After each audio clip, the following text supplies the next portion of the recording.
Ay hoca nerede gitti? Ama o hocam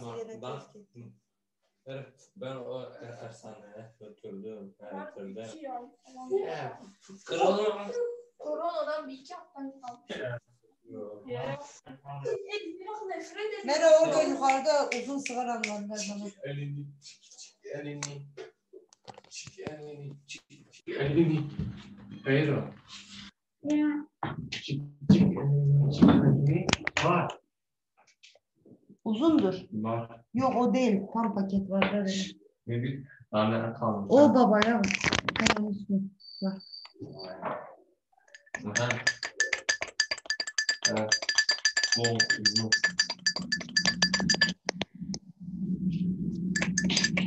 Mervan git biraz kitap oku. Ver bunu koy onu ver bunu. Atalım ya. Sıralıyor günah.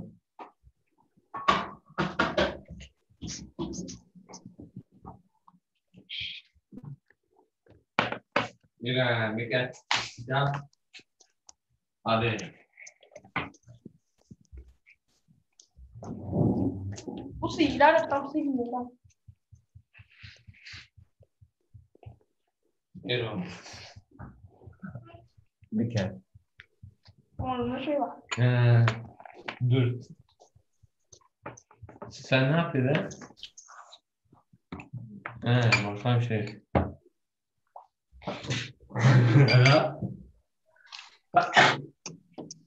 Mervan git biraz kitap oku. Sen de ne geldin kıçıma git o tarafa. Ne olmuş? Orada tepsi var. Yal onu koy oraya. Edeyim sen tabii.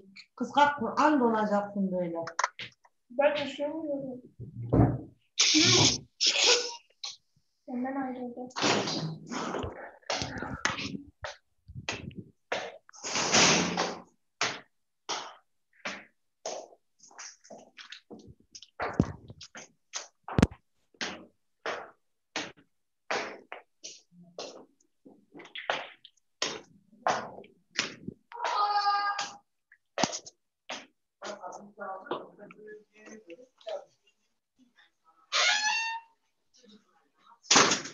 Abi bu konuyu içebiliriz. Allah 20 lira.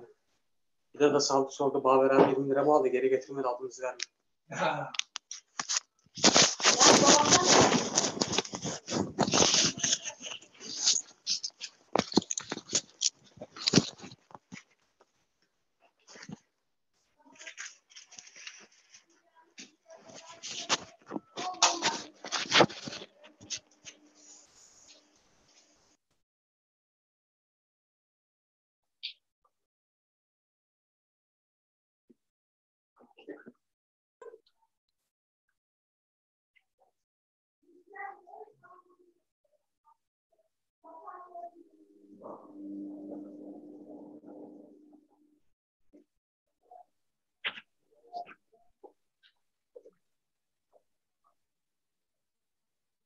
Ha.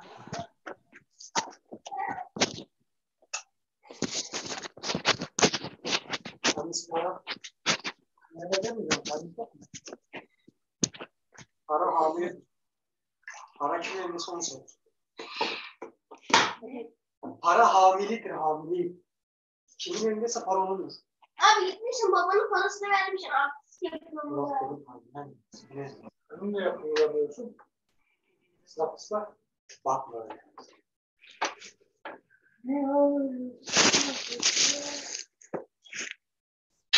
Yerimde yapıyorsun. Babamın Geri zekalar. Yaşlılar bir evde sıkılmış çıksınlar. Küçük görmüşler yok. çıkıyorlar işte yandan. Allah. Paraya emanet ediyorlar abi.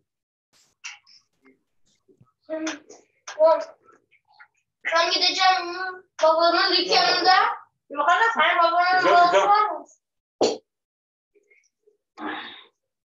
Ben gidip tabaklayayım. Sen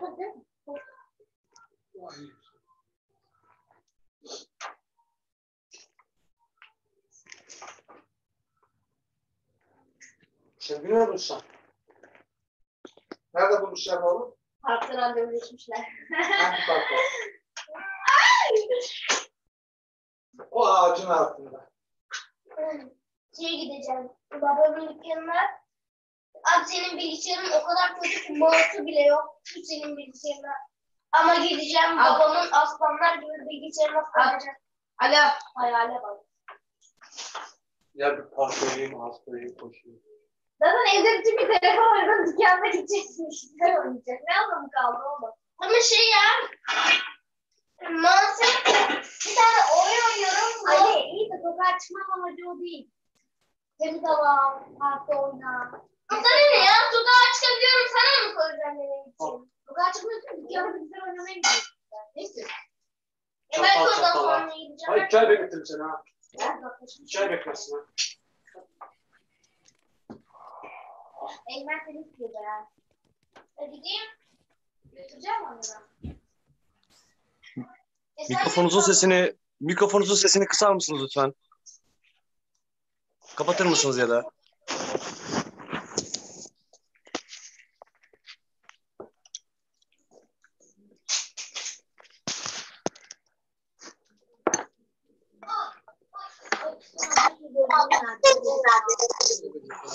Bugün ne var? İçin dışı. Allah sahip. Ama çok sevmem. Baba Nakira korku şu mikrofonu kapatıyor. Ekola gerekiyor zaten. Oy, merhaba Jüveri. Ali. Kilo pamuk vardı, kilo demir mi? Dengemti. Birkaç hesap kamera mikrofonları çok açmış da biz duyamıyoruz. Hepsini bir kesseniz mi acaba? Dengemine yapalım. Sizinki geliyor da çok gürültülü bir ses var orada. Birisi unutmuş. Tamam. Dengemti. Demiştim. Evet. Tamam. Tamam. Ben Nasıl kendim şeyin sesini kapatmıştım. Mikrofonun sesini kapatmıştım. Kulaklığın. Oy oy oy. oy. Ben televizyonda bir ortama gireceğim. Sosyeteye yemek yemeyi Allah'ım. İngiltere'de var. Allah'ım.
Ne zaman geleceğim? Zaten ha? Sesiniz geliyor buraya, sesiniz. Dışarıya sesinizi vermişsiniz. Aile içi konuşuyorsunuz. Bak hemen kapattı. Hemen. Biz de aileydik ya. Ne olacak? Oy. 2 dakika.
Ha.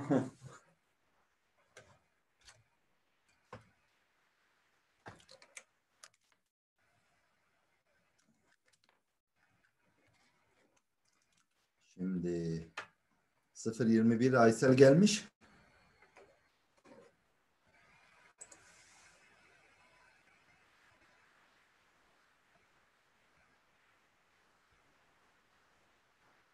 Hepinizin sesini kapatmışım galiba. İyi de olmuş galiba.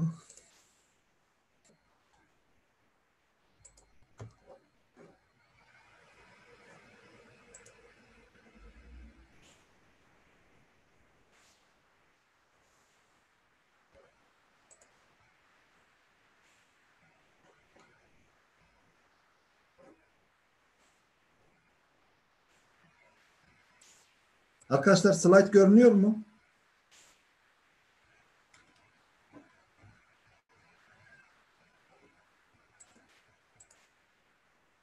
Oo, süper. Bir saniye. Bir arkadaş var orada. 021 Aysel. Sallama. Hı?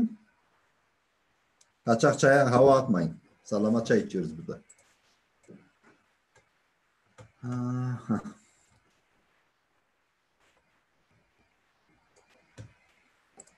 5 dakika geçti.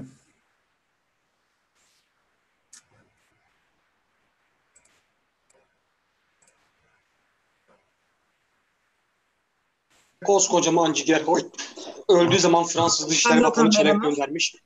Cigerkoy'un büyük bir şairi. Bunun dedesinin babası çok öldürmüş.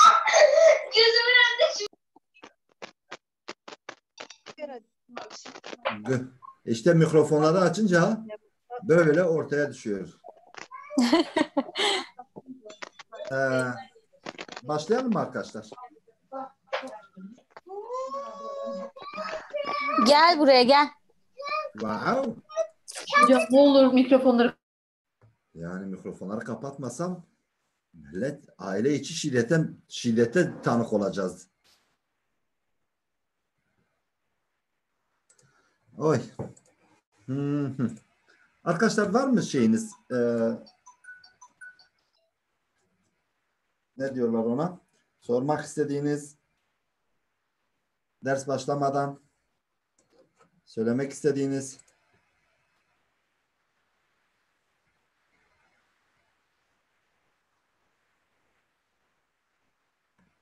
Beni duymayan varmış.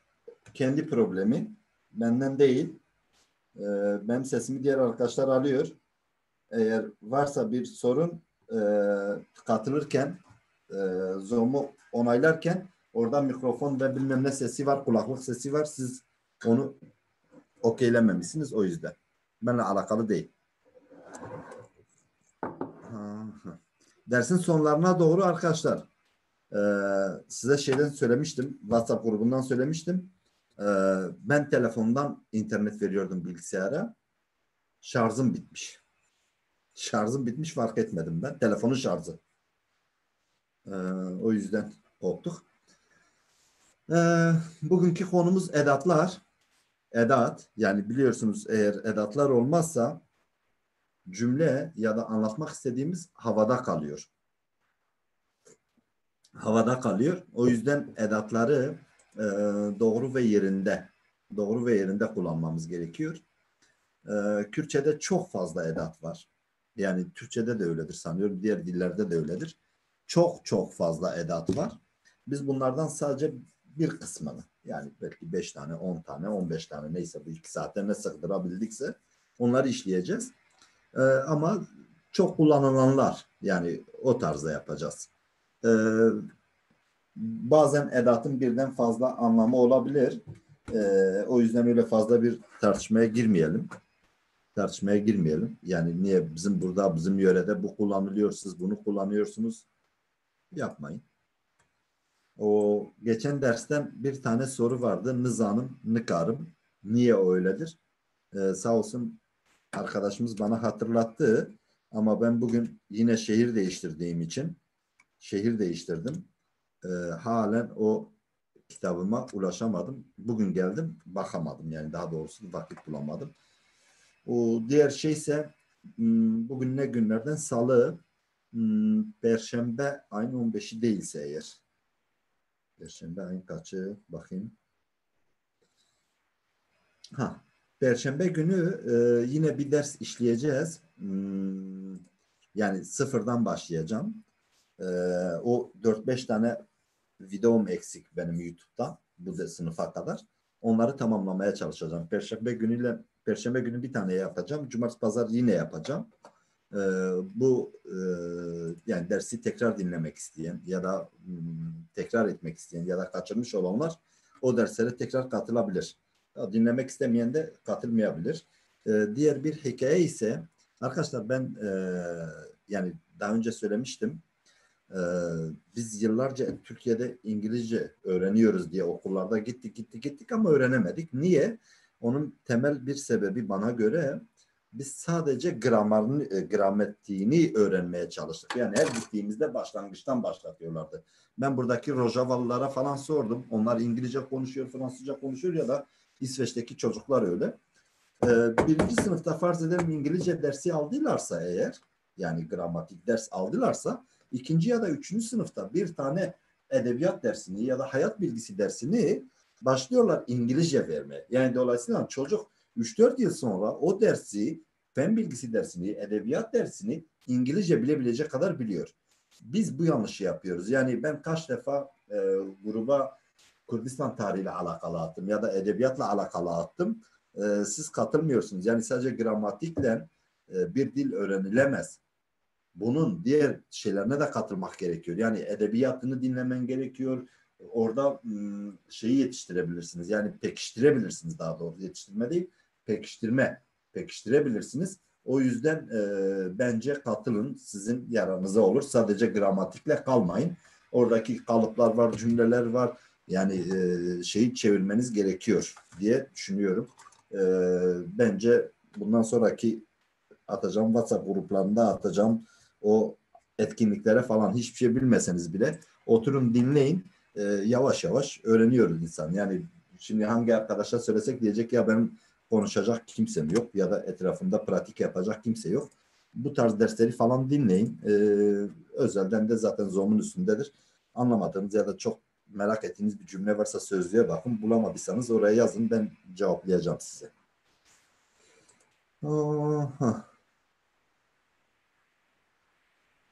Evet, bildireceğim ben şeyden.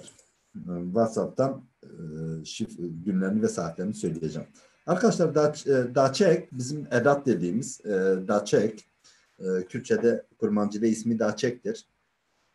Biliyoruz Daçeklerin tek başına hiçbir anlamı yok. Hiçbir anlamı yok. Hiçbir anlamı yok. Ama cümlenin içinde o kelimeyi yerleştirme, yani bir yere koyma, ileriye, geriye, yukarıya, üstte, orada olma, oradan ayrılma gibi bir sürü kelimelere ya da cümleye anlam katıyor. Tek başına bazılarının, yani %90'ının hiçbir anlamı yok. Ama cümlenin ya da bir kelimenin içinde olduğunda o kelimeye anlam katıyor. Kesinlik katıyor ya da yeri belirliyor ya da zamanını ya da olması gereken yeri belirliyor. Kurmancı'da iki çeşit şey var, edat var. bir yalın edatlar, bir de birleşik iki kelimeden ulaşmışsa birleşik edatlar vardır. Birleşik edatların hepsi de yalın bir tane edat alıp birleşik oluyor. Yani işin özünde bütün birleşik edatlar artı bir yalın edatla beraber yeni bir edat oluşmuştur. Yani bir yalın edat artı bir kelime. Dolayısıyla bu birleşik edat oluşturmuştur. Şimdi L, J, B, J, B, B, D, D, B, V gibi sayabileceğiniz kadar edat var.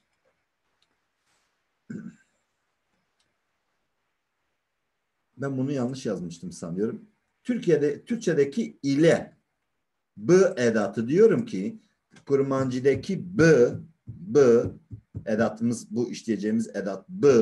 Bu edat Türkçedeki ile.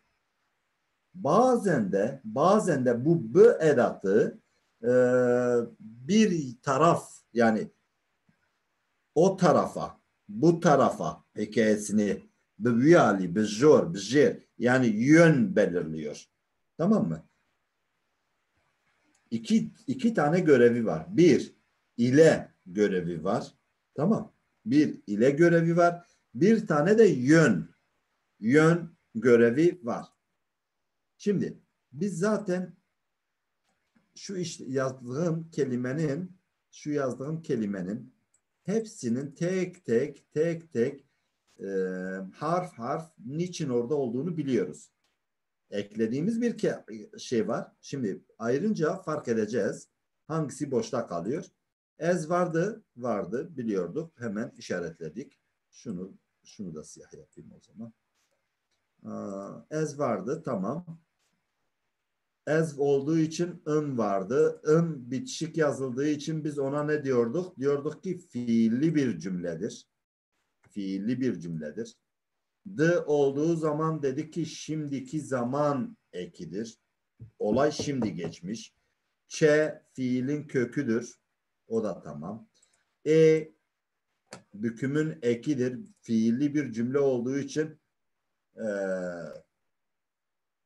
dişilik ekidir. Tevangın ekidir. Tamam mı? Tevangın ekidir. Arebe burada nesnedir. Y kaynaştırma harfidir. Burada bilmediğimiz bir b kaldı. Bir b kaldı arkadaşlar. B da şimdi işlediğimiz Türkçedeki ile ve yön gösteren edattır. Şimdi hemen başında söyleyeyim. Bütün edatlar ayrı yazılır. Bakın. Bütün edatlar ayrı yazılır. Ama eğer yeni bir kelime türetmiş ise beraber yazılır. Bütün edatlar ayrı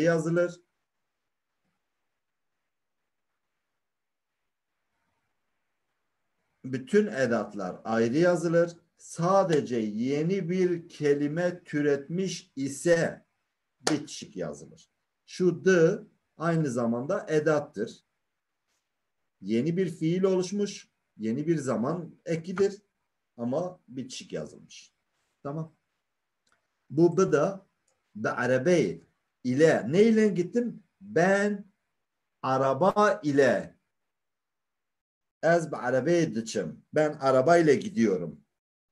Araba ile. Bakın. Ez arabe diçim. Ez arabe Türkçe diçi ez arabe. Araba ile gidiyorum.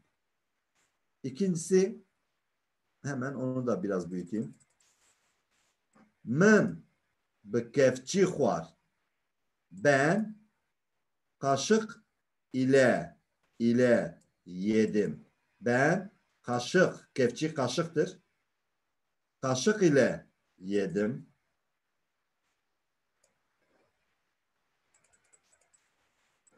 O balta ile kesti. O balta ile kesti.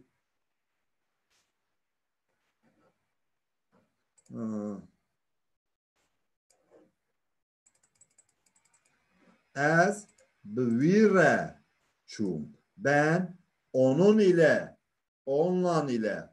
beraber gittim.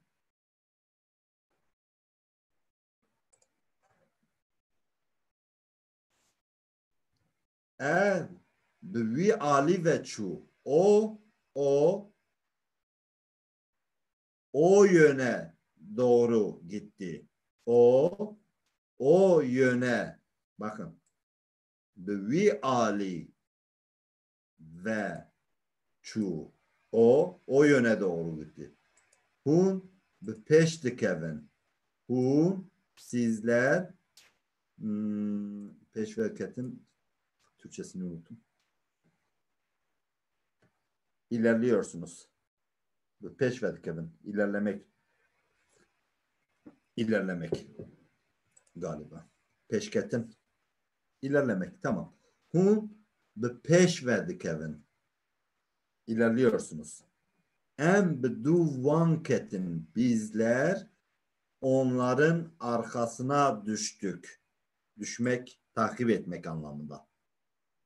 Onların arkasına. Hangi tarafa? O tarafa. Onların arkasına doğru. Ez biser aveketim. Ben suyun üzerine yön var ya o tarafa. Suyun üzerine çıktım galiba. Ez biser aveketim. Su dibe çekmiyor, üste atıyor. Neyse o şeyi. Yüzüyorsunuz, su dibe çekmiyor, üste atması. Ez biser aveketim.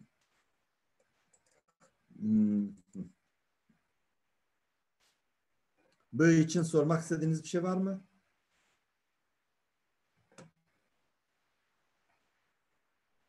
Yoktur. Ya sesiniz gelmeyince diyorum ben kendi kendime konuşuyorum.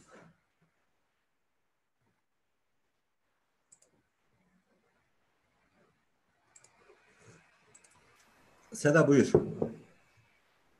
Siz bu edatın tanımı ile ilgili ile görevi var. Aynı zamanda yönelme Evet. yönden bahsettiniz ya. Ben bunu ilk başta yönelme hal eki olarak algıladım aslında. Mesela arabaya gidiyorum derken nasıl Ben söylüyorsunuz? arabayı ez be arabaya diçim, ez be aliye arabaya verdiçim. Ben arabayla gidiyorum, ben arabaya doğru gidiyorum. Değil mi? Onu söylüyorsun. Evet işte yani mesela Türkçe'de aslında hata şurada. Türkçe düşünmek zorunda değiliz. Yanlışı burada yapıyoruz belki Ez de. berbe arabayı ve diçim. Ben arabaya doğru gidiyorum. Ha, yani Kürtçe'de olurken doğru gibi bir anlam katıyor herhalde. Mesela Türkçe'de hani ismin halekleri vardır ya A2 gelince Şeref yönelme Aliye oluyor. Kazo. Ben Türkçe gramatik bilmiyorum. Evet. Ha. Anladım yok yani. Yani ama arabaya doğru gidiyorum böyle. Ez berbe dediçim, ez berbe male vediçim, ez berbe buraya hangi nesneyi koyarsam ona doğru gidiyorum. Tamam. Berbe kafeyi vediçim. O nesnenin yerine hangisini koyarsanız bunlar da takım edattır. Ha, ber burada önemli bu Evet. anlamı Evet. kazanmak için. Evet. Tamam. Ona Tamam, doğru. teşekkürler. Ona doğru. Okey. Tamam. Aha ezan okundu. Ay Diyarbakır. Diyarbakır. Oy özlemişim. Başka? Başka yok. Tamam. Bir de J var. J. Türkçedeki den, dan.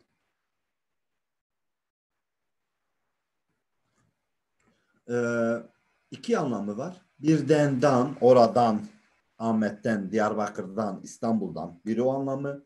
Bir de oradan ayrılma. Ayrılma. Yani olduğu yerden ayrılma. Akması, gitmesi, ayrılması. Bir de oradan olma hikayesi var. Ez Ahmet'e derketim. Koptum oradan. Ben Diyarbakır'dan çıktım. Ez Ahmet'e derketim. Oradan çıktım. Ev jikkaniye hatın. ev jikaniye hatın, onlar çeşmeden geldiler, koptu oradan.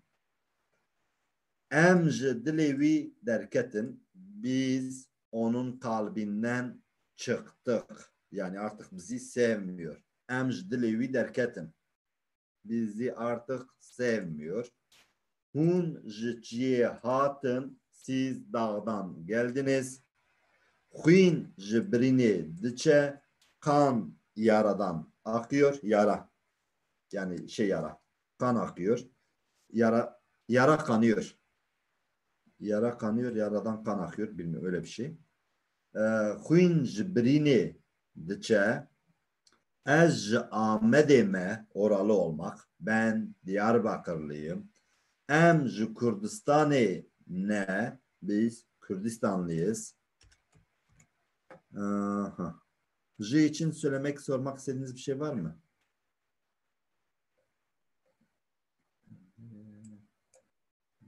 Chat'te bir şey var.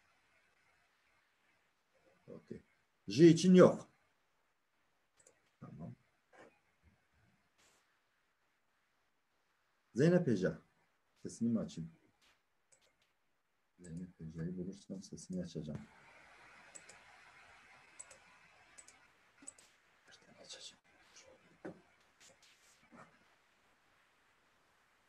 Hepinizin sesini açacağım, sonra kapatacağım.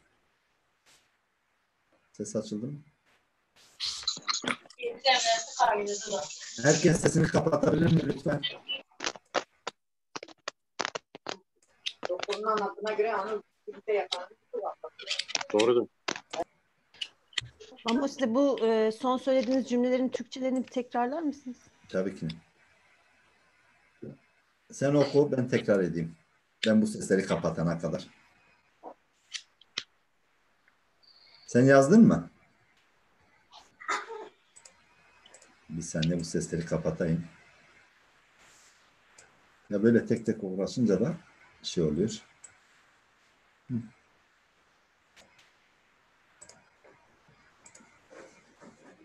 Tamam. Şimdi tekrar edeceğim. Ez amede derketim. Ben Ez amede derketim. Ben Diyarbakır'dan çıktım. Ayrıldım. Kopma diyoruz ya, bakın şurada.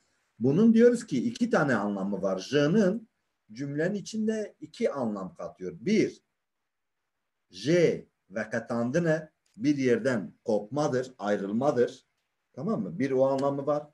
Bir de Türkçe'de den, dan, oradan, Diyarbakır'dan, Ahmet'ten, ben Ahmetli, li. Tamam. Den, dan. Şimdi diyorum ki ez Ahmet'e derketim. Ben Diyarbakır'dan çıktım. Emdikanın bejin emj Ahmet'e derketin, hunj Ahmet'e derketin, evj Ahmet'e derketin, tüj Ahmet'e derketi, sen çıktın, o çıktı, biz çıktık. Evj kaniye hatın, ev. Nereden biliyoruz bu çoğuldur? Arkasındaki ından biliyoruz. Kani çeşmedir. Çeşme. Evj kaniye hatın, bu doğal kaynak çeşme. İkisi de aynıdır da. Evjikaniye hatın, onlar çeşmeden geldiler. Emj dilevi derketin, biz onun yüreğinden çıktık, artık sevmiyor. Türkçedeki artık sevmiyor olması gerekiyor valla. Emj dilevi derketin, yani artık bizi sevmiyor, kalbinden çıktık. Biz, dil, kalp, vi, o derketin çıkmak. Biz onun kalbinden çıktık. Çıktık. Hunji çiye hatın, siz dağdan geldiniz. Geldiğin yönerge işte o. Huyun jibrini diçe, kan yaradan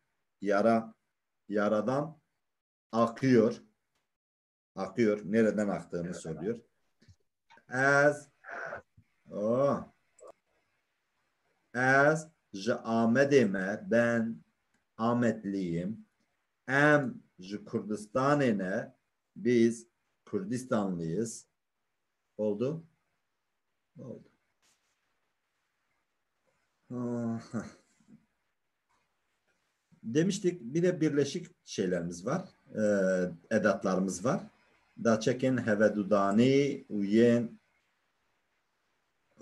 Siz de ihtiyar olmuşsunuz.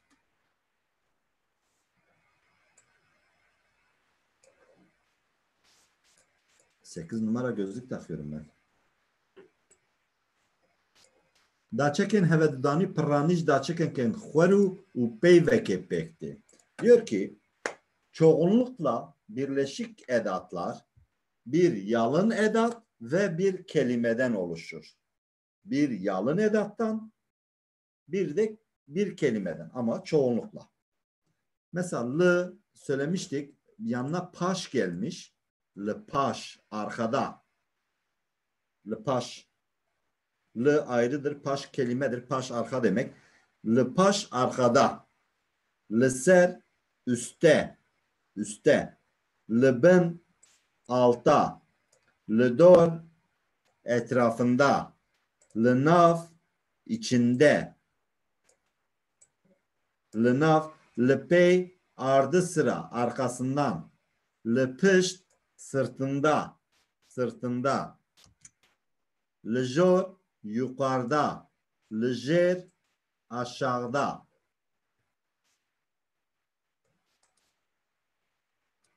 Bakalım bunu bir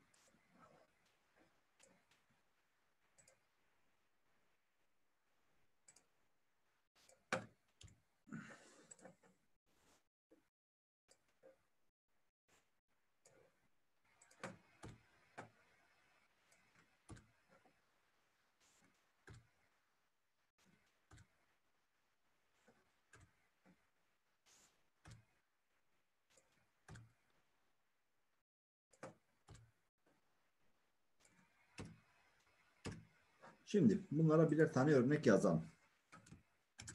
Ev le paş mı ne? O benim arkamda. O benim arkamda. Valla oraya yazarsan ev le ser dare ye. O ağacın üstünde. O ağacın üstünde. Ev le ben dareye. O ağacın altında.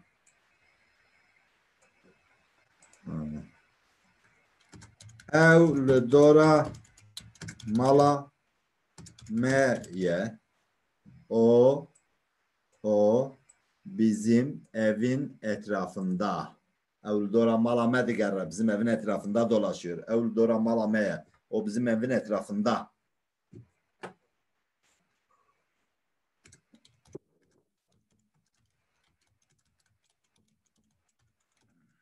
Evl nava daristaneye. O ormanın içinde.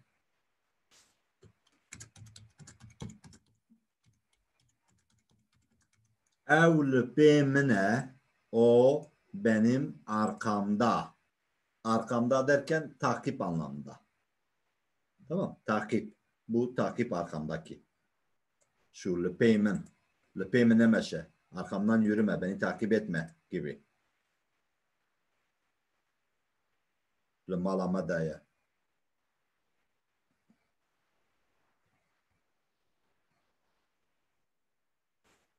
Ben şeyi anlamadım ya. Lemalama daya. Ev le dora malameye. Ya o d takımdır. Ben onu söyleyeceğim. D takımdır. Şimdi da yaptılar falan. Ev le pışt dare ye. O ağacın sırtında ya da arkasında. Ev le pışt meye. Bunu me yapayım. Ev le pışt meye. O bizim arkamızda. Ev le jor. Mikrofonunuz açıktır arkadaşlar.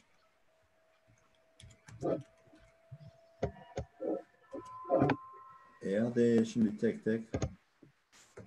Kimin mikrofonudur? Uğraştırırsınız beni. Can, sen mikrofonun. Ev jore baniye.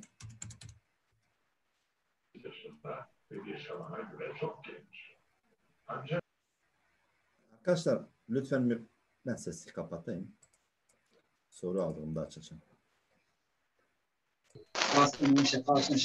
Basmış bizim.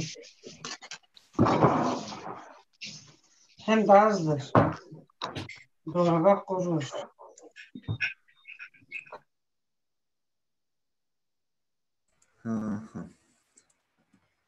Ev jore o yukarıda. Ev jere o aşağıda.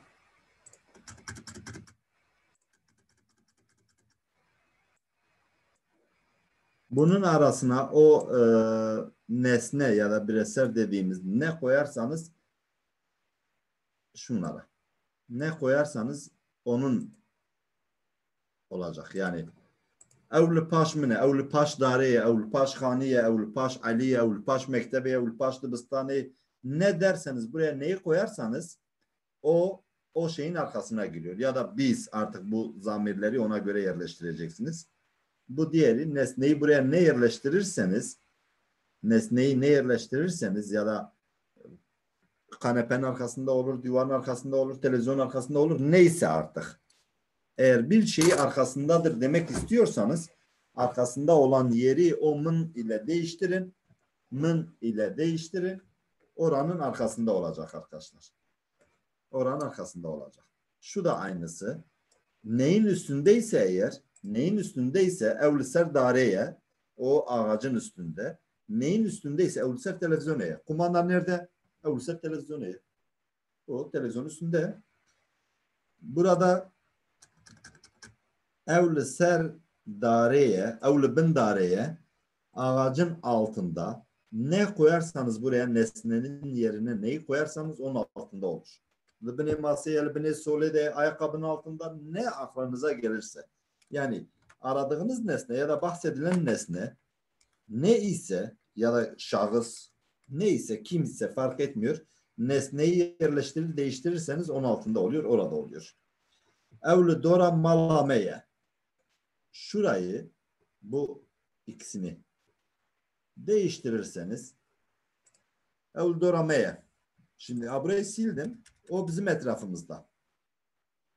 O evldora masaya, evldora televizyonaya, evldora dareye, evldora goleye fark etmiyor. Yani evldora Ahmediye. Ne isterseniz şu nesneyi değiştirince onun etrafında oluyor. Nesneyi değiştirirsiniz. Burada evl nava daristaneye, evl nava televizyonaya, evl nava maleye, evl nava arabedeye fark etmiyor. Ne değiştirirseniz şu nesneyi onun içinde. İçinde bir tane daha var. Onu da anlatacağım ben size. Bu içinde evlunav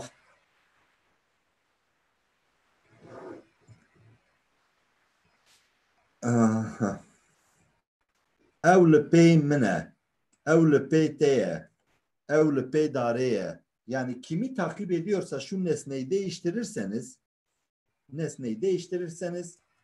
onun arkasında onu takip ediyor.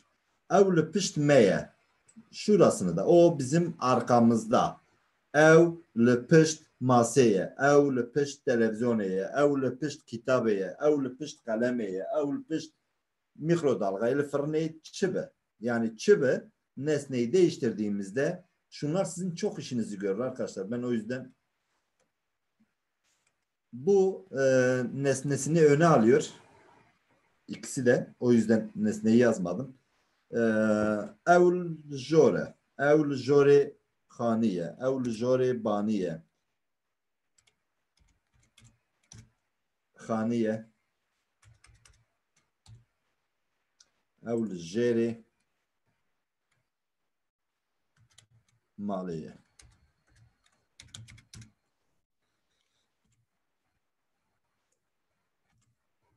Nerede yukarıda ise oraya nesnesini evl joremeye. o bizim yukarımızda. Evl jeremeye, o bizim aşağımızda.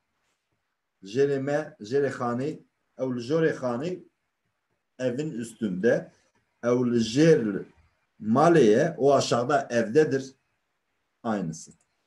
Bunları yani hiçbir şey yapmazsanız, bunları ezberleseniz çok çok çok işinize yarayacak.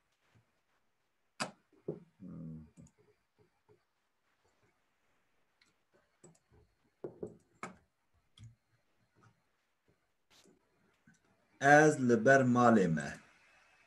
Ben evin önündeyim. Liber. Bunu da önünde ne değiştirirsem, nesnesini değiştirirse, evliber meye, o bizim önümüzde. Evliber veye, sizin önünüzde. Evliber televizyoneye, televizyon önünde. Yani neyi değiştirirsen, bu nesnesini, bir eseri neyle değiştirirsen onun önüne geliyor. Şu evli duvmine, o benim arkamda. Duv, diğer anlamı da kuyruk. Kuyruk. Duv, duvepez, kuyruktur. Yani o nesneyi değiştirirseniz dur değiştireceğim slide. Evle duvmine, evle duvmine, o benim arkamda. Diğer anlamı dediğim gibi kuyruktur. Duv tek başına kuyruk. Evle duvmine, o benim arkamda. Hunle dor hanine, siz evin etrafındasınız. Nesneyi değiştirirseniz yine. Döl pişt mini, döl pişt mini, sen benim arkamdasın. Nesneyi değiştirirseniz, yani zamiri nesneyi değiştirirseniz geliyor oraya. Evlü peyhve nanere, o kendi arkasına bakmıyor. Evlü peymeye gibi söyleyebilirsiniz. Evlü peymeye, o bizim arkamızda takip ediyor anlamındaki peyme. Henekli peymene. Henekli peymene dediğimde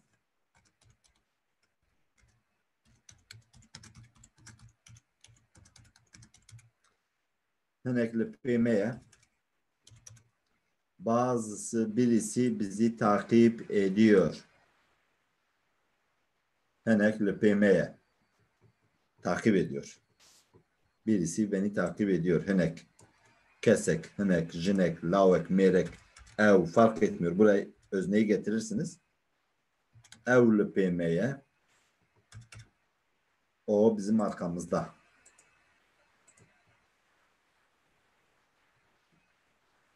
Ders kaça kadar sürüyor? Kaç dakikadır başlamışız? 8.30, 9.30. İftar açacaksınız.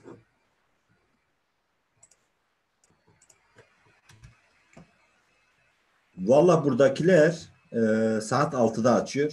Dedim niye açıyorsunuz diye, bir Suudi Arabistan saatiyle açıyoruz. Bazıları Diyarbakır saatiyle açıyor. Bazıları herkes bir saatle açıyor. Ben de baktım karışıklık var. Hep açık. Hiç kapatmıyor.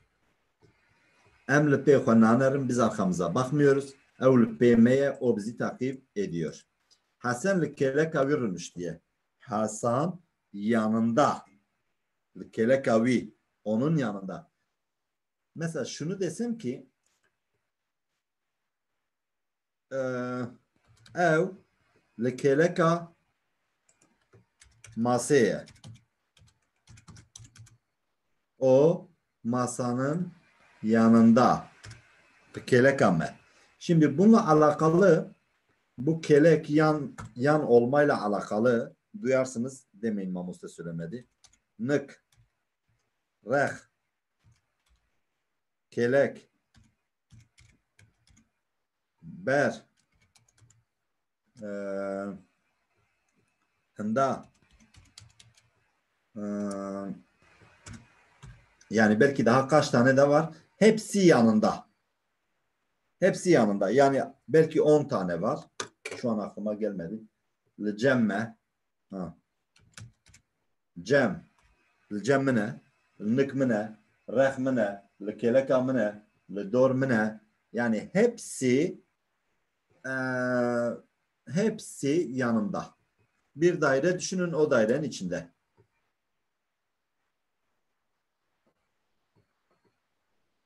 Leba ne? Yani var. Dedim ya çoktur. Ama siz bir taneyi seçin. Ona göre fark etmiyor. Yani herkes anlar. Herkes bunlardan bir tanesini yazabilirsiniz yanımda. Yanında. Likeleka masaya, masanın yanında. Likeleka mine, benim yanımda. Lirrahmine, benim yanımda. Licemmine, licem televizyoneye, licem yani libaveye. Fark etmiyor. Yani bunlardan bir tanesini yanında anlamında kullanabilirsiniz. Linikmine ama bunu li ile kullanmak lazım. Lirrah, likelek, liber, lihindamın, licemmin, libamın. Yani bu li'yi da getireceksiniz. Stör.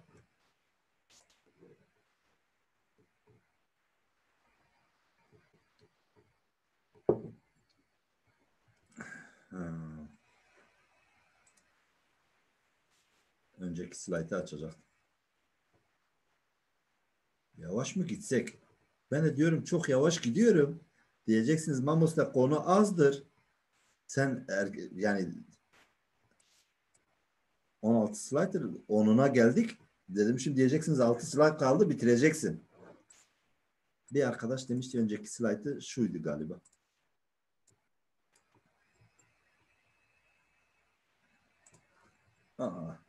O zaman ben bir mola vereyim.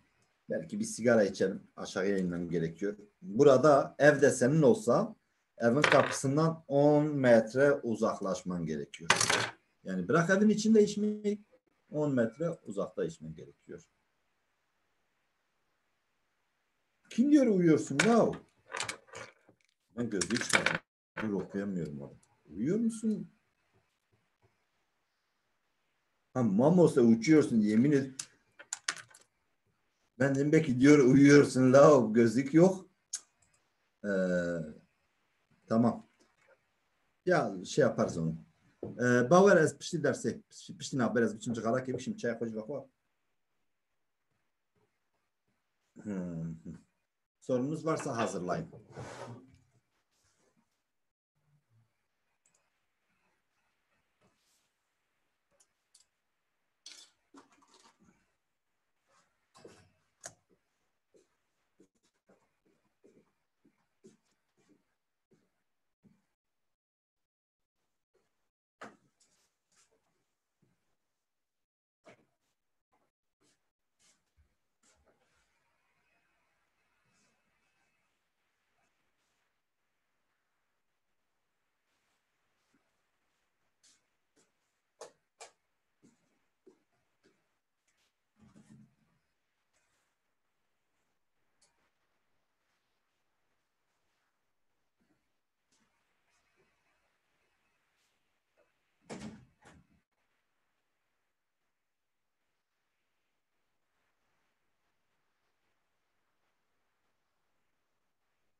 Sesinizi açayım. Sormak isteyen varsa soruları alayım. Konuya devam edelim. Bir saniye. Sesi de açınca böyle çok ses karışıyor. Hocam bir şey sorabilir miyim? Bir saniye ve bu sesleri kapatayım. Tamam. Sadece konuşacağız. Sen mi konuşacaksın? Ben şimdi bilmiyorum. Ben Şapkalı şeydi. Tamam. Bir saniye ben sesleri kapatayım. Tamam. Bir saniye. Şimdi hep bütün sesleri açmak zorunda kalıyorum. Sonra tek tek kapatmak zorundayım.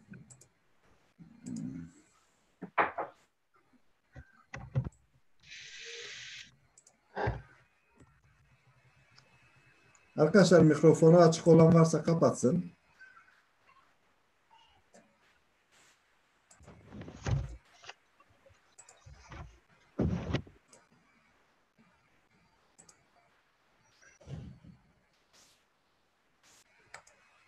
Şeyden mikrofonunu açar mısın? Tamam, buyur sorunu sor. Hocam ben değildim soru soracak olan. Tamam. Kimdi? Lütfen mikrofonunu açsın. Soru sorsun. Sorusu olan.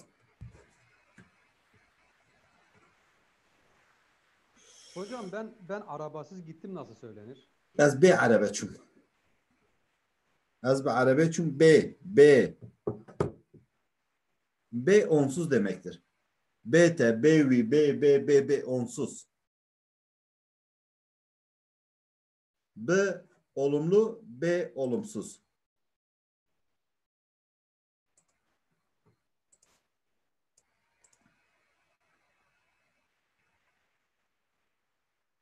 Ya arkadaşım mikrofonunu açamıyorsun. Tekrar çıkıyorsun. Zoom'dan tekrar giriyorsun. Telefondan giriyorsan sol alt tarafta kulaklık resmi var. Onu okeylemen gerekiyor. Var mı başka sorusu olan?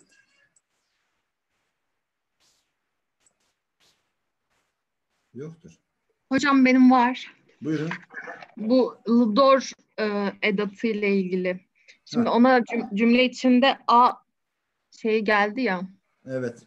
Yalnız evli haniye orada cinsiyeti de yani biz oradaki bahsedilen şahsın ekini de buraya getirdik. Aslında ben diğerlerini de yazmak istemedim. Bu bir kısım da öyle zamirin yerine giriyor. Ldorame. Ldorame kim? O. O kimdir? Üçüncü şahıs kişiden bahsediyor. Cinsiyet eki var. Ldorame. Ben bunu sileyim. Evlnavme. Evlnav Daristaniye. Ben bunları sileyim. İleriki konulardır. Kafanız karışmaz. Tamam. Bir de aşağıdaki ljorla ljere gelirken orada da ayrı vardı. yazdık. Hayır, hepsini ayrı yazmışım. Hayır, hepsini ayrı yazdım. Edatların hepsi ayrı yazılır. Yeni bir kelime türetmemişse eğer hepsi ayrı yazılmış. Şeyler AE'leri diyorum hocam. Ljore, ljere yazarken ayrı yazdık. Jorla jerde. Tabii. Onlar üçüncü şahıs tekil kişi ekleridir. Kişi ekleri olduğu için ayrı yazdık. Fiil olsaydı bitişik yazacaktık bunları. Yukarıda Ludor'a gelen de şahıs eki değil mi? Hani? Evet. Evldormeye. Bu da ayrı yazılmış. Konuma yerleştiğimse evet çok şekil oluyor ama tamam. taşradan birisi evet daha insanın sahiden. Namaste. Buyurun. Ben bu B ilk edattaki kaç yeri anlamadım. Bir oraya gelirsek bir şey göstereceğim. Tamam. Bir saniye.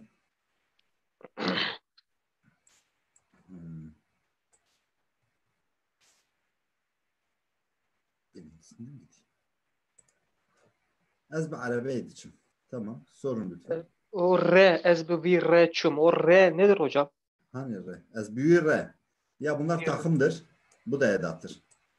Takım edatlardır. O R ne demek oluyor Mamus'ta? O da edattır. Edattır. Hani edat derken ne anlam katıyor? Ez büyü R. Onunla. O ileyi B sağlamıyor mu? O B iledir. Bu da ra. Onunla. Onun ben onun ile onunla ez büyüre takımdır. Şu ikisi bazı yerlerde takımdır. Bu ne diyorlar? Farklı bir edat türüdür. Oraya sadece o zaman zamirlerin arkasına gelecek. Mesela we bıvır rejekir demiyoruz. Ne diyoruz? We bıvır jekir. O bıvırdan We sonra R'ye bıvır. gelmedi. We bıvır. Ya bu Mesela ayrı bir R'ye edattır. gelmedi. Bu ayrı bir edattır. Zamirlerden sonra mı gelecek yani? Bunlar takım edatlardır. Takım edatlar işleyeceğiz. Bir iki tane işleyeceğim. Bunlar takım edatlardır. Yani bu o b olmuyor. Ezbüire çum. Ben onunla. Takım edatlara gelince ben bunu anlatacağım. Bir de bir Yani aşağıda bu- bir örnek daha verdim ama size. Hangisi? Bir yukarısı galiba. Bu avhebu. Enci. Kani? Av. Bir üstteki. Ezbiser aveketim. Ezbiser abi. Yani suyla beraber mi düş? Anlamadım. İle Beser. anlamı katıyor. Beser. Üste. Ben üste. Yani oradaki bu ile anlamı katmadı mı? Bu ezbiser ave ketim. Ben suyun üzerine yön dedik ya bu bazen yön belirliyor. Ya burada yön gösteriyor o zaman. Yön gösteriyor. Hangi yöne? Dibere doğru değil, yukarıya doğru. Tamam. Tamam.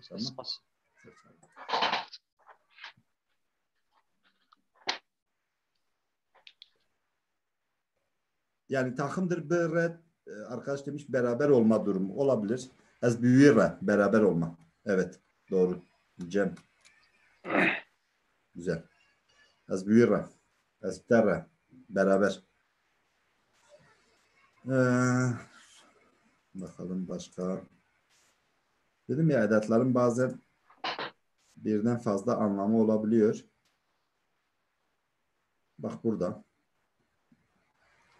Takım edatlar dediklerimiz edatlar var. Takım. Evdü ber malere. Kimin mikrofonu açık?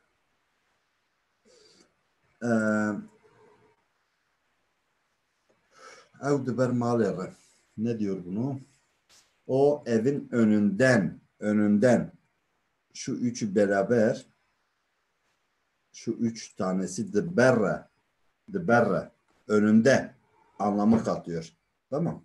Ev ber malere fırya, ev ber malere derbas bu, ev ber malere şu neyse bu şey anlamı katıyor.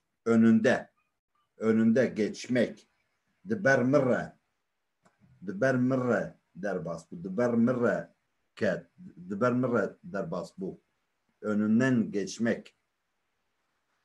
Gotun de bervede ma. De bervede. Önünde kaldı. Kursağında kaldı. Ya da ne diyor? Türkçe zormuş ya. Türkçe zordur.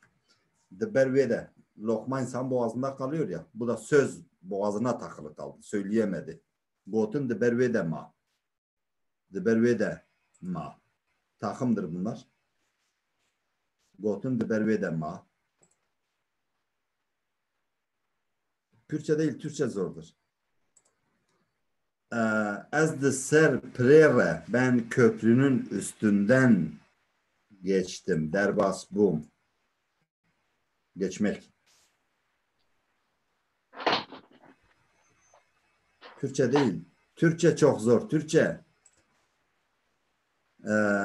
Ez de nava günde de sekinim. Ben köyün içinde duruyorum.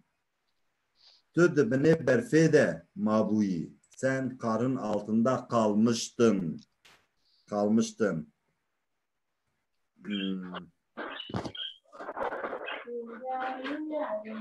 Onur, mikrofonu açık.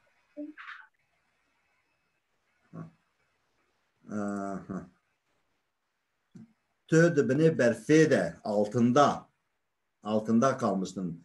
Ez de nava günde de sekinim. Ben köyün içinde bekliyorum, duruyorum. Bunları taklitini yapmışlar. Nisan'la çok hoş. Acayip çirkin yapıyor. Ne kadar güzel.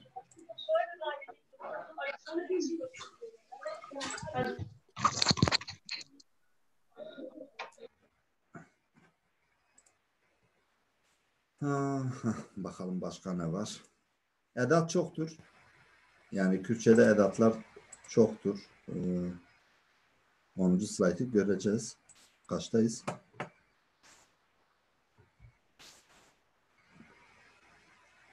Ev diber kevreki re.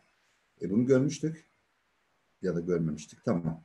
Ev diber kevreki re. Bir taşın önünden geçiyor. Ev diber kevreki re. O bir taşın önünden geçti. Ev biduvme nekevi. Tuddume nekevi. Sen peşimize gelme. Bizi takip etme. Biduvme nekevi. Ev bin aveketiye. Ev bin aveketiye. O suyun dibine düştü. Suyun altına gidiyor. Aşağıya doğru. Ez biser aveketim. Ben suyun üstüne çıktım. Ev bin aveketiye. Suyun altına düştü. Suyun altına kaydı. Ya da düştü artık Türkçe'de ne diyorlarsa ona. Biri suyun altına, biri suyun üstüne. Altına düşmek. Düşmek değil. Ben doğru kelimeyi bulamadım. Türkçesini. Birisi suyun altına dalıyor. Birisi suyun üstüne çıkıyor. Ez biser aveketim. Ben suyun üstüne çıktım. Ev beni aveketiye o suyun altına daldı. Kaldı orada ya da. Vejber arabeyi. Vejber arabeyi reviya. Bu olmaz. Ev jiber arabeyi reviya. O jiber önünden jibermin jiber arabeyi o arabanın önünden kaçtı. Ev jiber arabeyi reviya. Arabayı biliyoruz, evi biliyoruz. Reviya kaçmaktır. Bu a geçmiş zaman hikayelerindeki ekidir. Ev jiber arabeyi reviya. Vî pişt derbxwar. O erkek olan pişt nerede? Sırttan. Darbe aldı. O sırttan darbe aldı. Darbe yedi. Darbe aldı değil, darbe yedi. Mej aliye xwe bankir. Me aliye xwe. Ali kendi aliye men. Benden taraf. Bizden taraf. Biz vallahi Türkçe unutuyorum. Mej aliye xwe. Bizden taraf çağrı yaptık. Biz aliye xwe bizden taraf. Mej aliye xwe bizden taraf. Bank çağrı kır yapmak. Mej aliye xwe bankir. Yok, kendi tarafımız değil. Kendi tarafımızdan çağrı yaptık. Biz kendi tarafımızdan çağrı yaptık. Hun jikeleka me rabun. Siz bizim yanımızdan kalktınız. Hun jikeleka me rabun. Siz bizim yanımızdan kalktınız.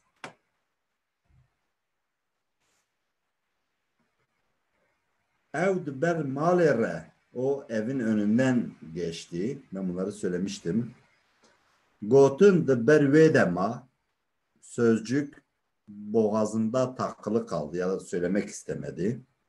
Ez diser prere derbas bu. Ben köprünün üstünden geçtim. Ez de nava günde disekinim.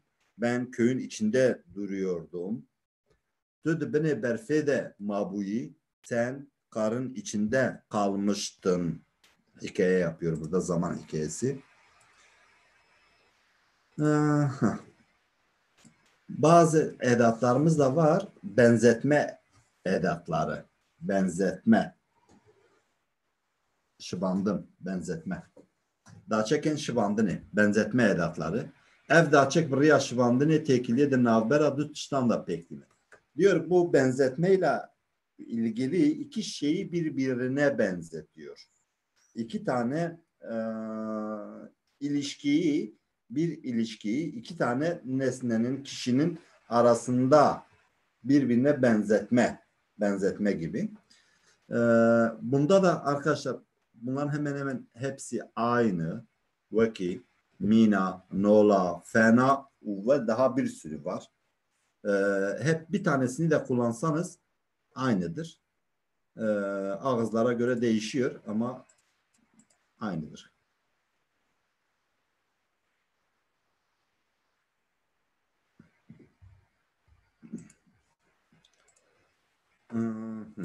Veki, mina, nola, fena, veki min, nola te, fena te, mina te, vekte.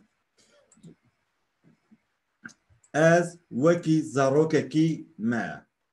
Ben bir çocuk gibiyim. İki kişi. Kimiyle kimi birbirine benzetmiş? Ezle zaroku, çocuğu. Demiş ki ben bir çocuk gibiyim. Buradaki eki de tekillik veriyor. Eğer bir kelimenin arkasında eki görürseniz eki, eki görürseniz yek aklınıza gelsin. Yek. Yek. Bir. Yeki. Yeki. Yeka. Yani eğer eki, eka falan görürseniz yek bir anlamlı. Yani bir kelimenin arkasında eki gördüğünüzde, eke gördüğünüzde, eke gördüğünüzde, eka gördüğünüzde anlayın ki tek kişiden bahsediyor. Ez veki zarokeki me. Ben bir çocuk gibiyim. Ez veki deme. Bakın ikisinin de anlam olarak hiçbir şey değişmiyor. Ez nola de nakım. Ben senin gibi yapmıyorum.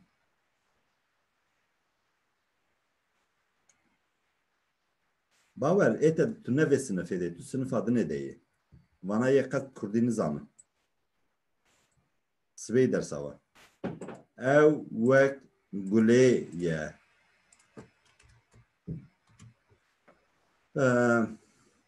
Ev ile güleyi, o ile güleyi karşılaştırıyor. Diyor vek heaven. Birbirinin benzeridir. Birbiri gibidir. Birbiri gibidir. Tö minamın diki. Sen benim gibi yapıyorsun. Gibi. Benzer. Veki, nola, vek, fena, mina gibi. Bunlar da iki tane şeyin arasında benzeşme. Yani bir şeye benzetme. Evveki gurekiye. O bir kurt gibidir. Yani iki tane şeyi benzetmiş. O ile kurdu demiş birbirine benziyor.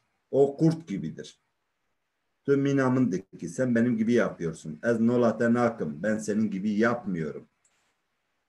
Ez veki zarok ekime. Ben bir çocuk gibiyim. Bunlar da daha çeken sedemi, sebep. Yani neden, sebebi. Jber barani der engmam. Neden geç kaldın? Jber barani. Jber. Bundan dolayı, yağmurdan dolayı. Yağmurdan. Jber barani. Yağmurdan dolayı geç kaldım.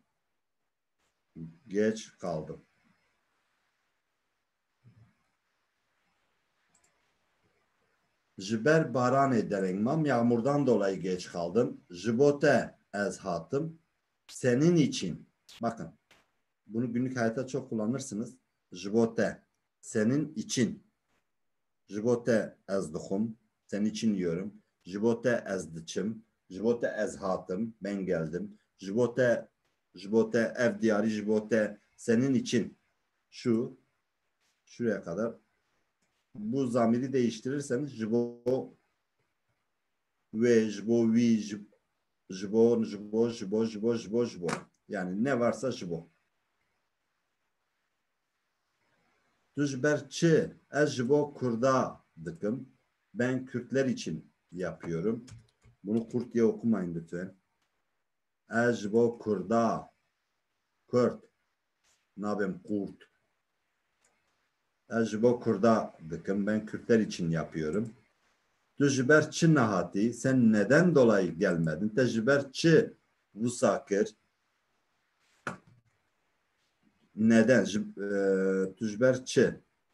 Tu ji ber çi nehatî? Sen neden? Şu neden? Bu ne? Ez ji bo Kurda dikim. Ben Kürtler için ji bo için ondan dolayı ondan dolayı ji ber baranê ondan dolayı. Anlaşıldı mı? Galiba.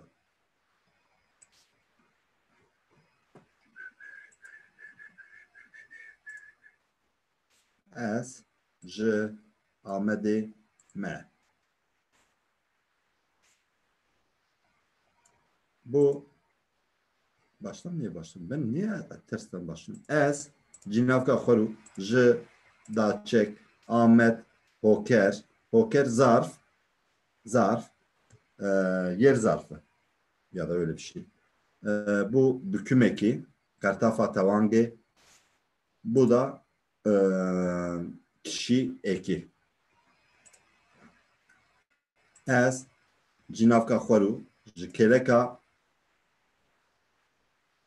kelek onun yanında daçeka ve dudaniye vi radibim. Şimdi ezi biliyorum. Bakalım ne var burada. Ezi gördüm. Imı gördüm. Ayırdım. Şimdiki zaman ekini. Onu da gördüm. B kaldı. Fiilin kökü.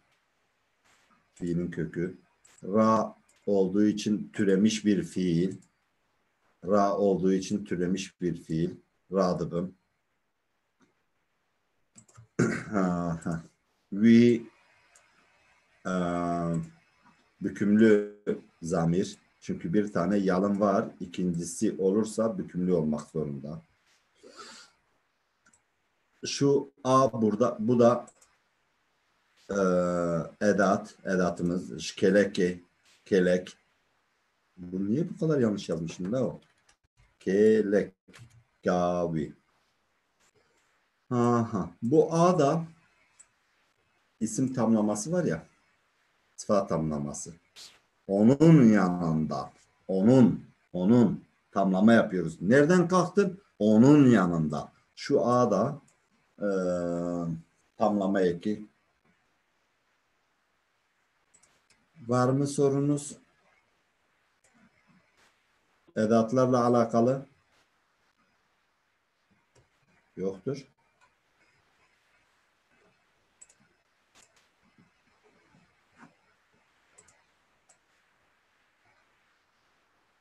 Sesini açamıyorsun. Açınca da çok şey geliyor. Zeynep bulursam sesini açacağım. Zeynep buldu. Mamoste Buyur. Yani edatlar ek alır değil mi? Mesela ya da Tabii. düşer. Evvek, güleye dediğimizde veki değil, olmadı mesela. Veki o şeydir. Yok. Veki ikisi de aynı şey. Aynı şeydir. Veki, nola, fena, mina. Yani vek de söyleniliyor. Veki de söyleniliyor. Tamam, o zaman biz şey yapmasak, hiç cinsiyete göre ayırmasak. Yani bu cinsiyet eki değil ama. İşte buradaki, Dora'da olan gibi az önce. Mesela Dor desem ben kadına da erkeğe de bir... Tamam, söyleyebilirsin. Sıkıntı yok. Söyleyebilirsin. Tamam, teşekkür ederim. Başka?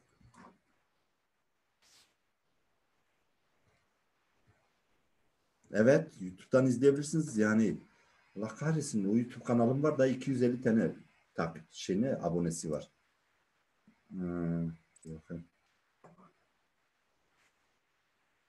Şimdi YouTube'un kanalının şeyini atayım. Dersin tekrarlarını da orada izleyebiliyorsunuz.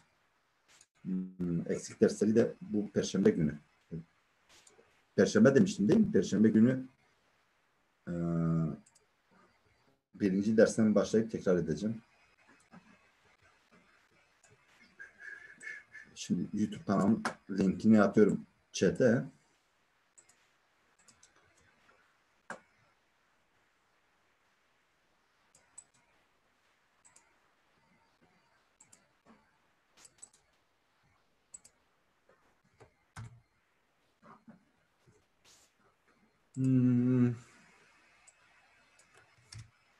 Başka?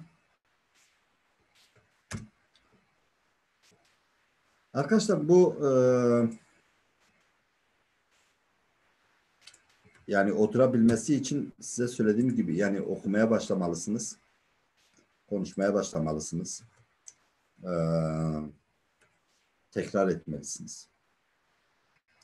Tekrar. Başka kimsenin soracağı bir şey yok mu?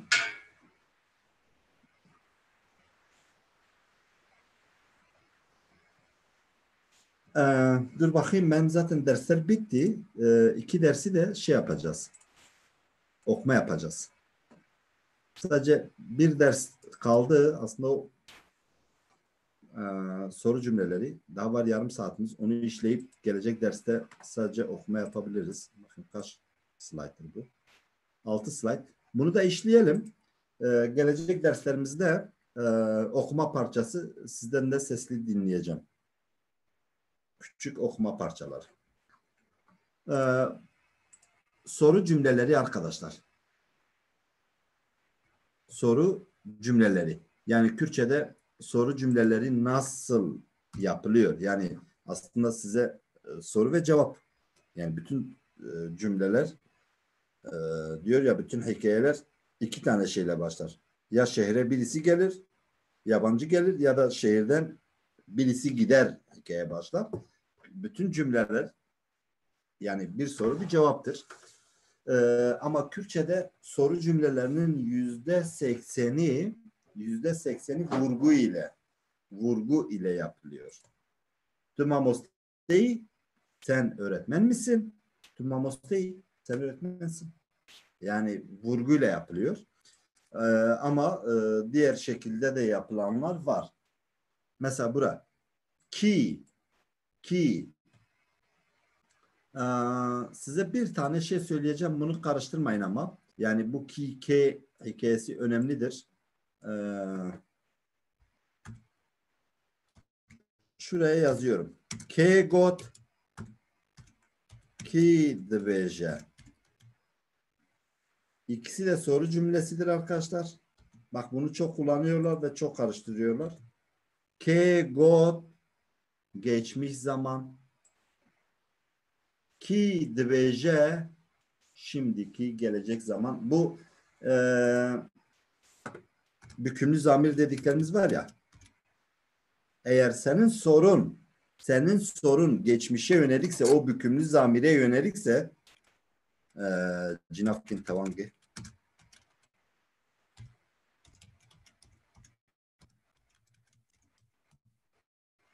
Tamam. Eğer senin sorun bükümlü zamirin sorusu ise, cevabı bükümlü ise, yani olay geçmiş ise onu hatırlayacaksınız.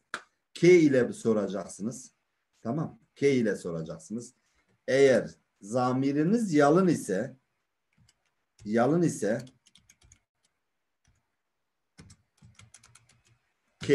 ki ile soracaksınız. Bu önemli. Geçmiş zaman ise ki, yalın şimdiki zaman, gelecek zaman, geniş zaman ise ki ve ne fiilleri? Geçişsiz fiillerde ki, ama diğerlerinde geçmiş zamanda ke diye soruyoruz. Ke got ki dveje. Kim söyledi? Kim söylüyor? Bakın şu. Kim söyledi? Cinsiyet eki değil ha bunlar. Sakın karıştırmayın. Herkes cinsiyet eki diye karıştırıyor. Bunun cevabı bakın. Ke got dediğimde bunun cevabı Zozani got, Azat got, Me got ve got. Hiçbir sıkıntı yok. Tamam mı? Hepsini söyleyebiliyorum. Bunlar hepsi ne zamanındır? Hepsi bükümün. Büküm.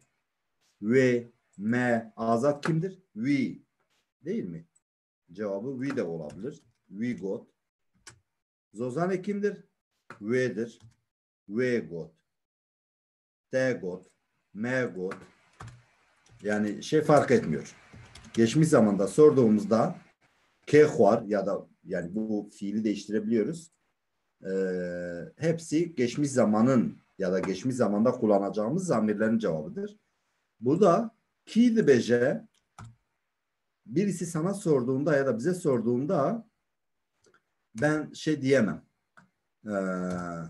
Ki beje ben diyemem. Min beje. Min beje diyemem. Min beje diyemem. Niye? Burada zaman eki var.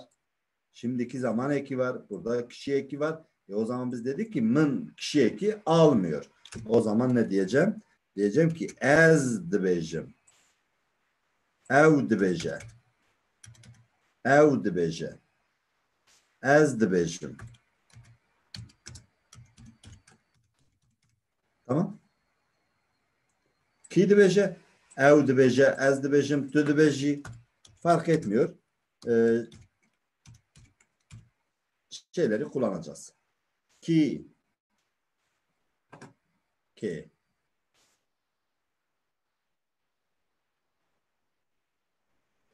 ve gotiye. O geçmiş zaman hikayesi. Hikayelerde olabilir. Ve gotiye. Şimdi kiş hareket. Şimdi ben bunu geçmiş zamana mınj hareket diyemem. Ne dedik? Ez hareketim. Kiş hareket? Ez hareketim.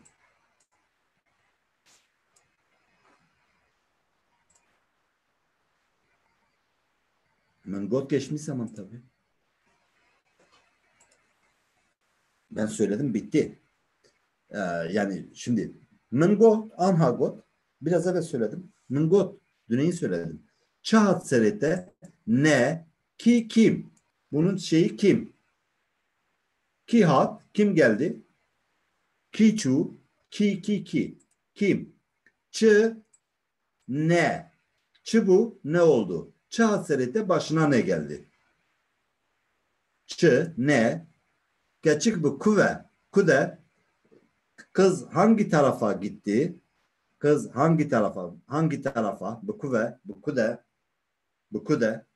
kude daharib kudeti kudetçi bu kude nereye?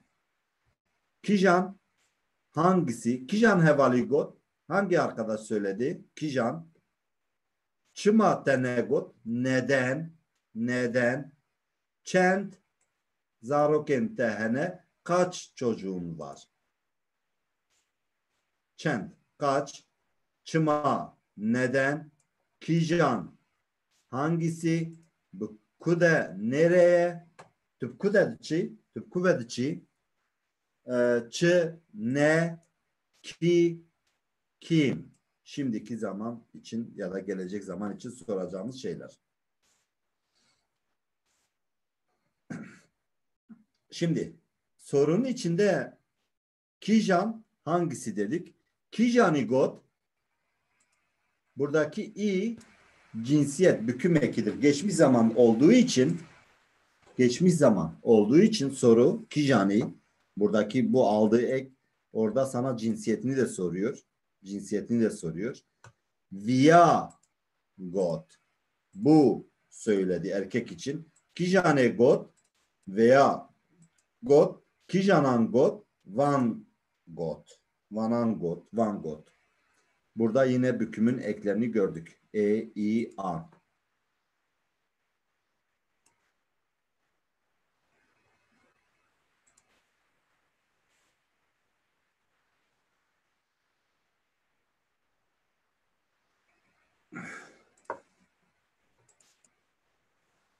Darhatın kışandın. Bakın arkadaşlar soru işaretini kaldırsam darhatın kışandın. Ağaçlar içeriye çekildi. Yani içeriye derken hatın kışandın, darhatın kışandın. Türkçedeki tam karşılığını bilemedim. Ağaçlar toplandı, istif edildi gibi. Tamam. Bir yerden bir yere taşındı. Dar hatın kışandın. Ağaçlar taşındı. Tamam. Taşındı. Ağaçlar taşındı. Düz cümle. Ben vurgu yaptığımda dar hatın kışandın. Dar hatın kışandın. Hatın kışandın. Vurgu yaptığımda soru cümlesi oluyor. Vurgu yapmazsam düz cümle olur. Zozan cihat. Zozan cihat. Zozan cihat. Zozan cihat. Zozan cihat. Dar hatın kışandın. Dar hatın kışandın. Zozan cihat. Bacaklarım düştü arkadaşlar. Heval birin. Arkadaşı götürdüler. Heval birin. Heval birin. Heval birin. Vurgu soru cümlesi yapıyor. Eğer düz okursam heval birin. Normal. Heval birin soru cümlesi oluyor. Kar tamam bu. İş tamam oldu. İş bitti. Kar tamam bu. İş bitti. Kar tamam bu. Soru. Tudoh ne atı bu iyi? Sen dün gelmemiştin. Tudoh ne atı bu iyi? Sen dün gelmemiştin. Tudoh ne atı bu iyi? Sen dün gelmemiş miydin? Soru.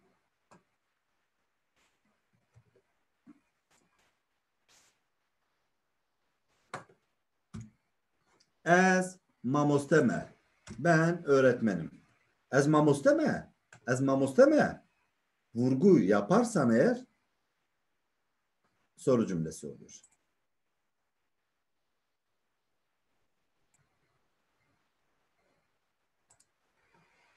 Tu xwendekari, sen öğrenci misin? Tu xwendekari, sen öğrencisin.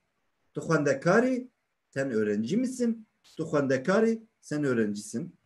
Ev bijişke, ev bijişke, o doktor mu? Ev bijişke, o doktor. Em karsazın, biz iş adamıyız, iş insanıyız. Ev karsazın, onlar iş insanı mı? Hun devlemendin, hun devlemendin. Siz zengin misiniz? Siz zenginsiniz, siz zengin misiniz? Ev fakirin, onlar fakirler, hun fakirin. Siz fakir misiniz? Gibi. Sesinizi açacağım. Önce herkes sesini kapatsın. Açtığımda çok öyle sonra soru sormak isteyen olursa soruları alacağım. Zenginim. Yani yetmiyor. Bir de YouTube'dan dinliyor. Sancak'a gidiyor. Öyle icabet. Adana'da işim var. Hallettin mi? Hallettin sayılır.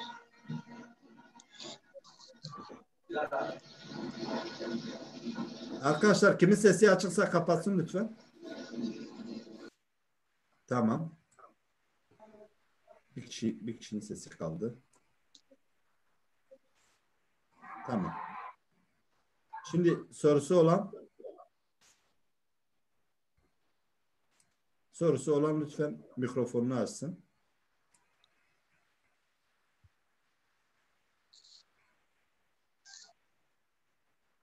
Ay.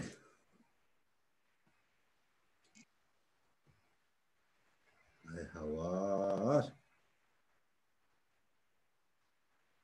Soru yok.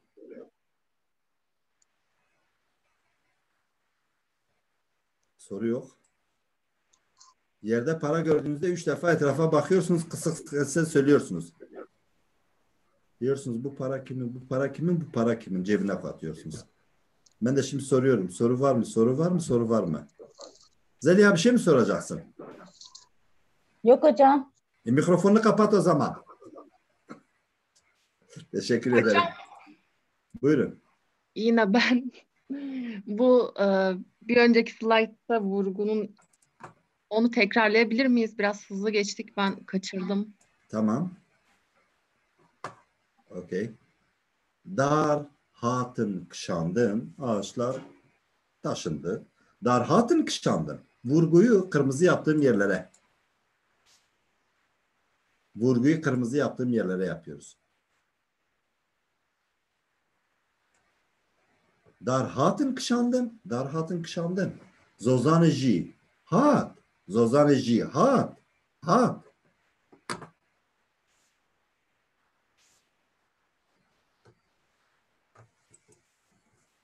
Heval birim. Heval birim. Heval birim. Arkadaşı götürdüler mi? Arkadaşı götürdüler. Arkadaşı götürdüler mi? Heval birim. Kar tamam bu. İş bitti. Kar tamam bu. Bu. Soru. Tudo ne atıyı? Sen dün gelmemiş. Tudo ne atıyı? Ne atıyı? Biraz da mimik katıyorsunuz tabii. Biraz da mimik katıyorsunuz. Hocam ben de bir şey sorabilir miyim? Tabii ki ne? Bir önceki slayta gelebilir misiniz? Şu. Burada Hevalber'in var ya. Evet.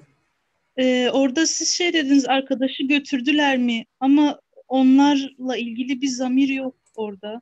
Heval birin. Buradaki Arkadaş çoğul götürdü olmuyor mu? arkadaş götürdü değil. Oradaki one heval birin. Ha, o düşmüş mü? Onu yazmamışız. Heval birin. Arkadaşı götürdüler. Heval bir Ha. bir kişi. Evet, Heval birin. Heval Yani birin. Olur çoğul. ama hangi Çoğul. zamir olduğu belli değil böyle. Heval bir. Heval bir. Arkadaş götürdü. Arkadaşı götürdüler.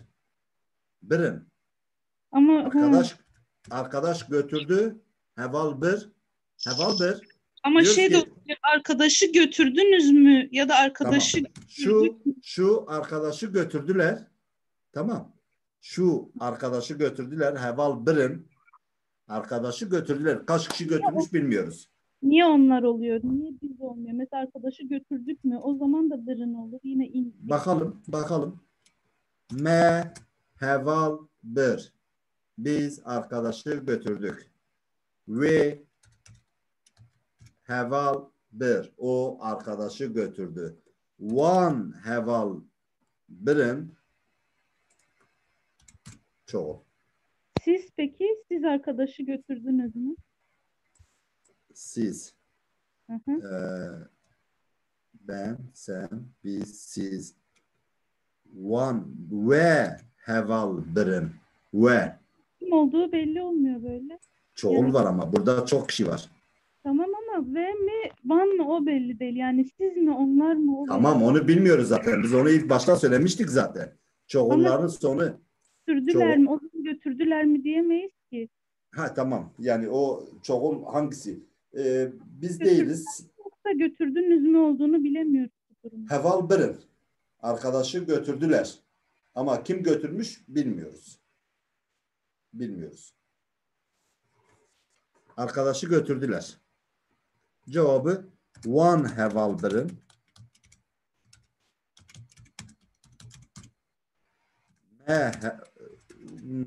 De heval bir. Burada tekil oldu ya. De heval bir. One heval bir. Burada çoğuldur. Onlar o yüzden dedim onlar. One heval bir. Yani soruyu tamamını yazayım. One heval bir. Onlar arkadaşı götürdüler. Ve heval birim. One heval birim. Me heval birim. Okay.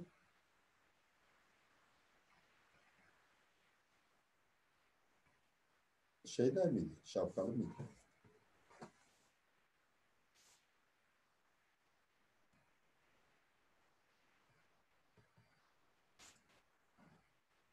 Başka? Son 2 dersimiz kaldı ha bu şey. Yani 2 ders sonrası nanay bitiyor.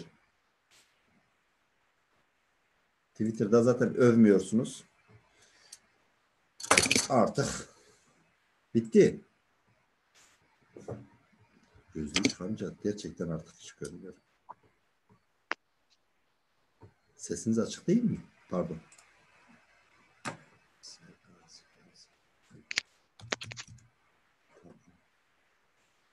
Hocam 2 ders sonra bir üst aşamaya bir üst seviyeye geçecek miyiz yoksa dersler bitecek mi?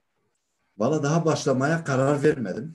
Yani yeni sınıf açar mıyım? Ona karar Biz vermedim. size çok alıştık. Ben hiçbirinizi görmüyorum ki.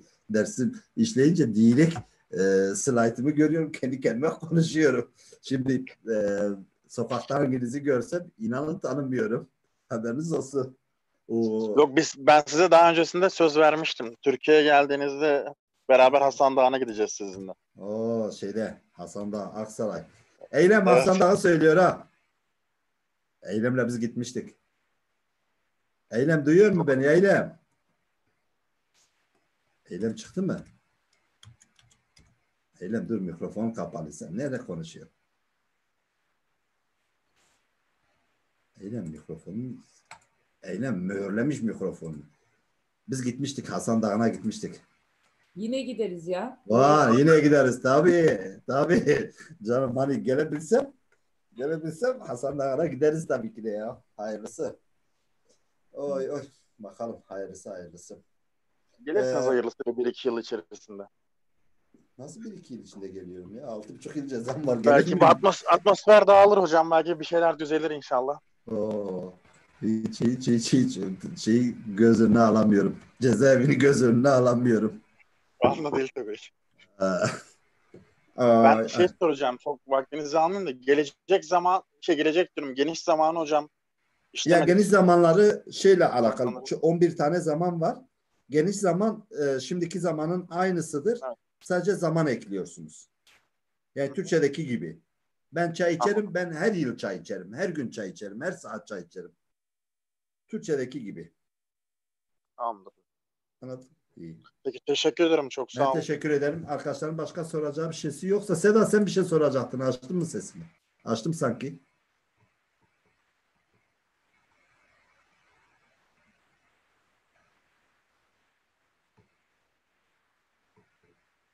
Allah açtım sanki. Dur bakayım. Oy. Bakayım. Ne?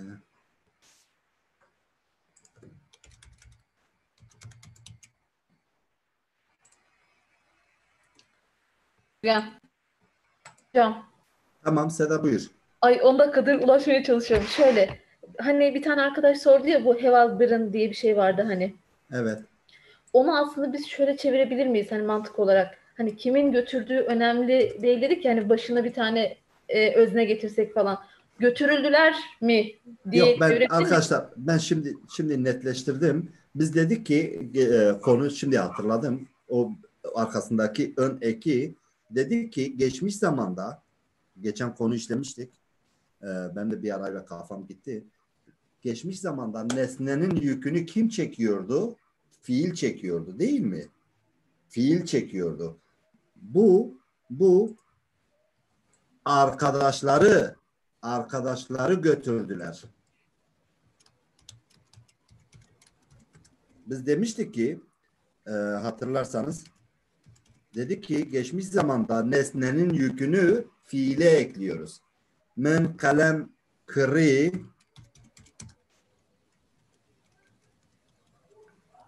men kalem krim. Ne demiştik? Dedi ki burada arkasındaki ne ile ın ile nesnenin aldığımız şeyin çoğul olduğunu biliyoruz.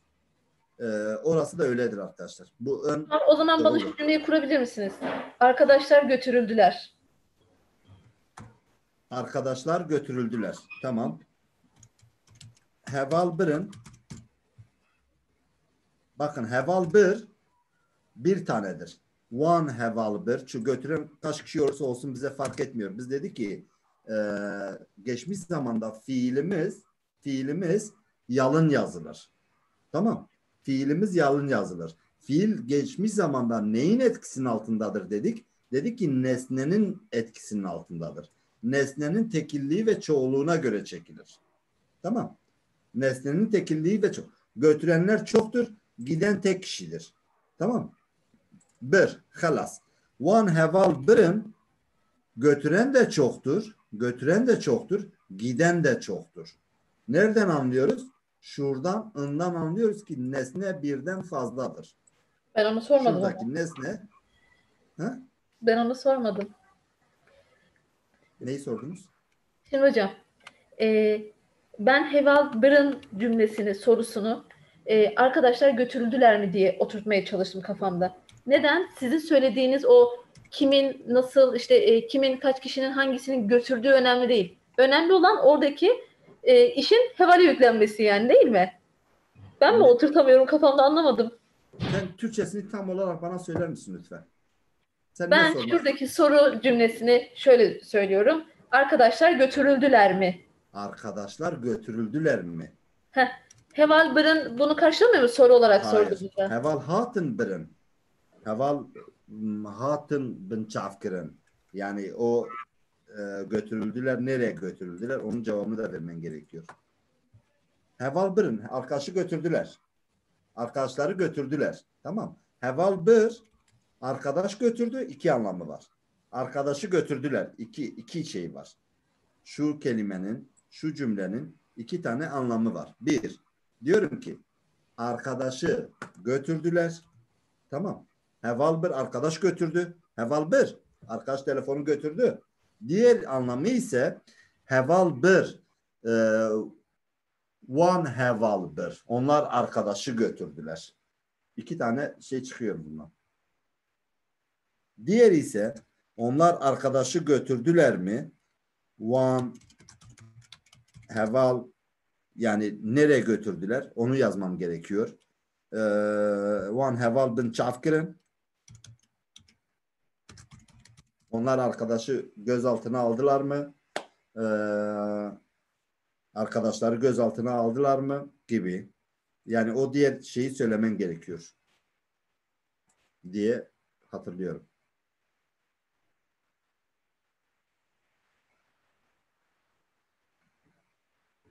Hepinizin sesini açacağım. Şimdi gidiyor işte. Hepinizin sesini açacağım. Bu Heval Bir'in ben az önceki sorumun tekrarı olacak ama Heval Tamam. Bir evet haklısınız oradaki birin yine ki aldığı için yapıyor. Ama siz götürdüler mi diyorsunuz ya orada onların götürdüklerine dair bir yok. Yani onu bize verecek hiçbir şey yok cümlede bu haliyle. Tamam. Yani Heval Bir'in. burada şeyi söylememiz gerekiyor. Yani bir zamir getirmemiz gerekiyor. Onu Bir zamir getirmemiz gerekiyor. Te heval birin sen arkadaş ve heval birin we heval birin yani zamir olması gerekiyor. Ama zamir bildirmezsek de ona götürülmekte diyebiliriz yani bence. Tabii yani yani kimin götürdüğünü de bilmiyorsak tamam mı? Sorabiliriz. Heval birin. One heval bir cevapta söyleyebiliriz ya da konu belliyse şeyi söyleyebiliriz. Arkadaş şey diyor hocam, Türkçe'de edilgenlik eki var mı? Şeref vardır. Özellikle o kelimeyi kullanmak istemedim. Edilgenlik derken götürülmek, yani kimin götürdüğü belli olmayıp da götürülmek durumu. İşte nesnenin etkilendiği şey bu. Aslında bahsettiğimiz şey tam olarak edilgenlik de hani dil bilgisi kavramları kullanmak istemediğim için onu belirtmedim özellikle. Onun Türkçe'de mutlaka edilgen olup olmadığını var. belli eden bir Edilgenler falan var.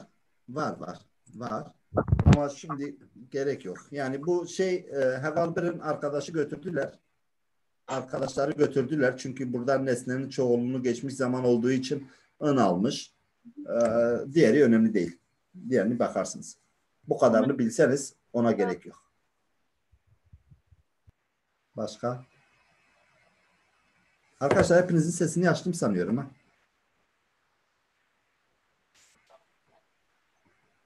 Mamaste. Mamaste, bu kurs bittikten sonra ikinci kursu açacaksın inşallah değil mi? Çünkü fiilimsi Vallahi bilmiyorum. var. Ha, kayınbabası bu. Vallahi bilmiyorum arkadaşlar. Peki Yani fiilimsi konusu ikinci şeyde midir? Fiiller ikinci Fiilimsi. seviyede. İkinci şeyde daha 4 seviyedir bu kurs. 4 kurdur. Kur gideceğiz. Sanıyorum ikinci seviyede de olmazsa yani bu daha başlangıç seviyesi. Birinci seviyeye geçeceksiniz. Ondan sonra daha 4 var. Yani, Mamaste, bu fiilimsiler var genelde. Mesela eve gelip çantayı aldım. O gelip fiilimsisi nasıl söylenecek? Ez hatım male min raiş çente yardımcı fiil diyorsunuz. Ez duhazım te bibinim. Ben istiyorum seni göreyim. Ben seni görmek istiyorum. Bir cümlenin içinde 2 tane fiil. Online sınav yapmayacağım arkadaşlar. Hocam- Hepinize katılım belgesi vereceğim. Ben de bir şey sorabilir miyim kapatmadan? Tabii buyurun. Bu Kijani God dedik ya. Onu cevap olarak Via God dedik. Ben Oradaki ya lütfen sesini biraz yükseltir misin? Ben tam duymadım. tamam. Kijani God sorusu vardı. Ha tamam. Ha. Tijani. Aha, Kijani God. Ona şey diye cevap verdik. Via God. Viagot. Ha, oradaki ya'yı anlamadım ben. Ya nedir? Tamlamadır. Tamlamadır. Via. Vigot. Bu söyledi. Via. Bu. Tamlama yaptık. Yani gösterdik. Biliyoruz kimdir, neydir, neyin nesidir hepsini biliyoruz. O zaman eril, dişil, çoğuldu hepsinde ya değil mi? Hayır. Viagot. Vegot. Hepsinde. Tamam. Vanagot. Teşekkür ederim hocam. Sağ olun. Rica ederim. Başka? Arkadaşlar mikrofonu Arkadaşlar vallahi hepinizin mikrofonunu kapatıyorum diyorsunuz. Başka bir kimsenin soracağı bir şey yoksa arkadaşlar sınavı yapmayacağım. Gelecek ders isim soy isim neyse ya WhatsApp'ıma ya da şey alacağım size katılım belgesi vereceğim. Enstitü online adına.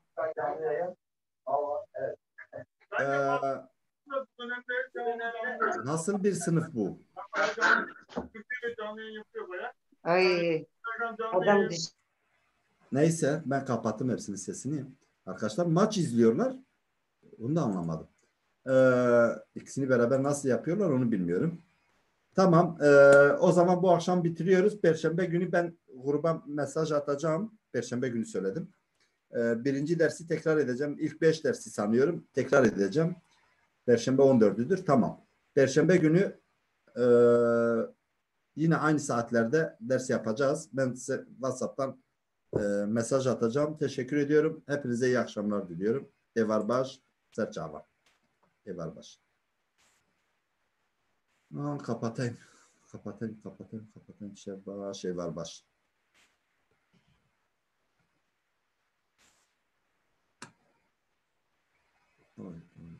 Rica ederim. Şebaş.